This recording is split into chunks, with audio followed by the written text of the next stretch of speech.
చాలామంది పిల్లలు ఈ మధ్య కాలంలో బ్యాక్ పెయిన్ అంటూ వస్తూ ఉంటారు. దానికి గల కారణాల గురించి తెలుసుకుందాం. మోస్ట్ కామన్ రీజన్ ఈ మధ్య మేము చూసేది హెవీ స్కూల్ బ్యాగ్ వెయిట్ వల్ల. సో, యూజువల్లీ బాడీ వెయిట్‌కి 10-15% కంటే ఎక్కువ ఉండకూడదు స్కూల్ బ్యాగ్స్.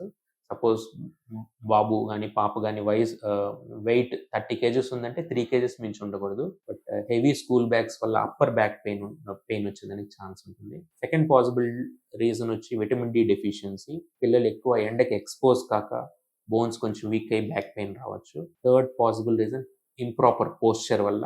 నిటారుగా కూర్చోకుండా ముందుకి డ్రూప్ అయి కూర్చోవడం, ఎక్కువ స్క్రీన్ టైమ్ ఉండడం, టాబ్లెట్స్‌లో, ల్యాప్‌టాప్స్‌లో లేదంటే మొబైల్స్ యూజ్ చేయడం వల్ల గూడా ఈ ఇంప్రాపర్ పోస్చర్ వల్ల ఈ బ్యాక్ పెయిన్ రావచ్చు. సో, బ్యాక్ పెయిన్‌కి ఇంకో common reason over use injuries అంటాము. సో, ఎస్పెషల్లీ జిమ్నాస్టిక్స్‌లో, అథ్లెటిక్స్‌లో ఉన్న వాళ్ళలో సమ్‌టైమ్స్ స్పైన్ లెవెల్‌లో ఒక మైనర్ స్ట్రెస్ ఫ్రాక్చర్స్ అవుతూ ఉంటాయి. ఒకవేళ జిమ్నాస్టిక్స్, అథ్లెటిక్స్‌లో ఉంటే ఇవి కూడా రూల్ ఔట్ చేసుకోవాల్సి ఉంటుంది.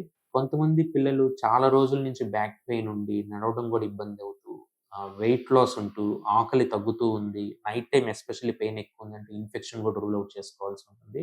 మన దేశంలో అది టీబీ కూడా అయ్యుండొచ్చు. సో, బ్యాక్ పెయిన్‌కి ఇలా చాలా రీజన్స్ ఉన్నాయి. మనం రీజన్ ఐడెంటిఫై చేసి దాని ప్రకారం ట్రీట్మెంట్ తీసుకోవాల్సి ఉంటుంది. ఎస్పెషల్లీ పిల్లల్లో ఫిజికల్ ఎక్సర్‌సైజ్ ఎక్కువ ఉండేలాగా, ఎక్కువ బయట ఆడుకునేలాగా, ఎండకి ఎక్స్‌పోజ్ అయ్యి daily at least 30 minutes to 45 minutes పిల్లలు ఆటల్లో ఉంటే మజిల్స్ హెల్తీగా ఉంటాయి. బోన్స్ స్ట్రాంగర్‌గా ఉంటాయి.